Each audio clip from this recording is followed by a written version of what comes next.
ఎంత చక్కటి క్రైస్తవత్వంని చాలామంది దాన్ని ఒక ఆర్థిక ఆశీర్వాదంకి మార్చేసుకొని ఇలాంటి భయంకరమైన స్టేట్లు ఉన్నారు. అందుకని మనము ఏమంటారు, క్రైస్తవులు ప్రార్థన చేస్తే భూమి కంపిస్తలేదు, క్రైస్తవులు ఎక్కడైనా అడుగు పెడితే లోకంని తలకిందులు చేసేవారు ఇక్కడికి కూడా వచ్చిండ్రన్నది వాళ్ళు సాక్ష్యం చెప్పట్లేదు. ఎందుకు? ఆ పాపంని జయించే ఒక లైఫ్ దాన్ని చూపించలేకపోతున్నారు క్రైస్తవులు. దాన్ని చూపించే వారంగా ఉండాలి మనం. సో ప్రార్థన చేసుకుందాం. ఇది రహస్యం.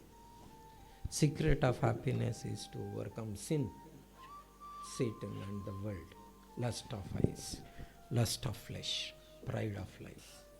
This is the secret of eternal happiness, perfect happiness.